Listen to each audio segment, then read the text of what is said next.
Queridos irmãos, queridas irmãs, primeira leitura de hoje da primeira carta aos Coríntios, no capítulo 15, nós vemos como São Paulo, com muita força, afirma que aquilo que ele estava transmitindo, aquela verdade de fé em relação à salvação que Jesus estava oferecendo, era algo que ele, por sua vez, tinha recebido. Algo que ele transmitia. O que eu recebi, eu transmito. E, portanto, eu não posso tocar. E, portanto, isso é algo que eu simplesmente cuido. Sou um guardião, mas não proprietário.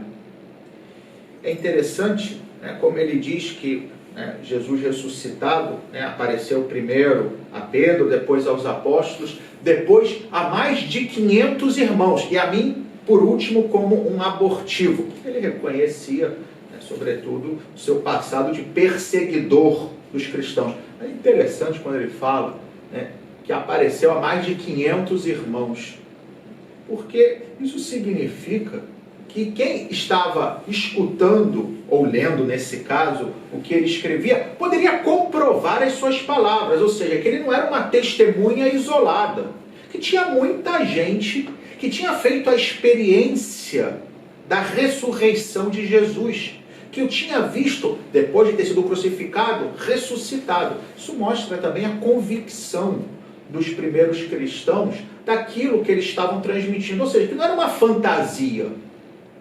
Não era simplesmente, como algumas pessoas ao longo da história quiseram até dar como uma explicação para a ressurreição, uma espécie de presença espiritual de Jesus, como quem diz, não, ele está vivo no meio de nós através dos seus ensinamentos, através daquilo que ele nos deixou como exemplo. Não.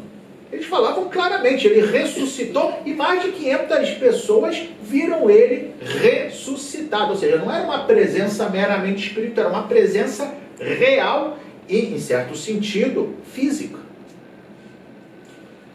Porém, São Paulo, na sua missão de apóstolo, podemos dizer que é a missão que todos os bispos têm, é aquela de reconhecer que tudo é graça de Deus. E ele fala com muita clareza: é pela graça de Deus que eu sou o que sou.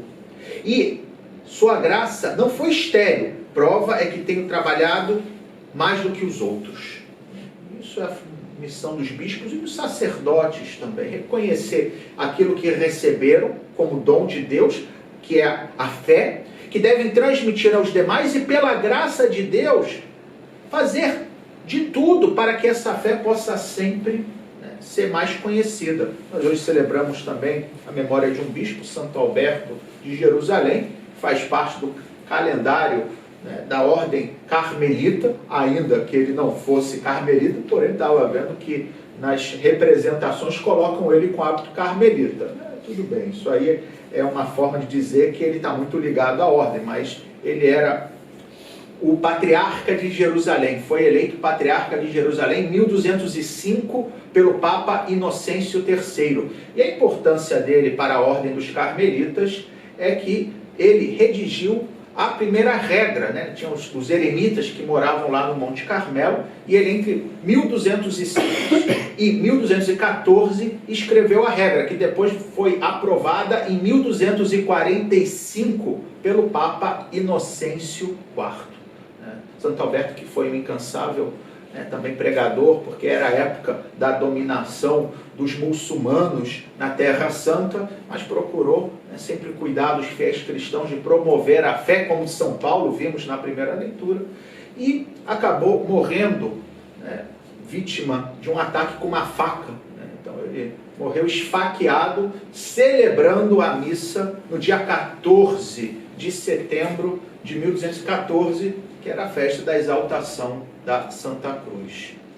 Por outro lado, se a missão dos bispos e a dos sacerdotes é de transmitir a fé, a daqueles que recebem essa fé é de ter esse coração aberto, de terem a casa preparada e perguntar como estão dispostos a acolher Jesus que chega até nós através da fé. E no Evangelho nós vimos duas atitudes. A de Simão, o fariseu, e dessa mulher pecadora.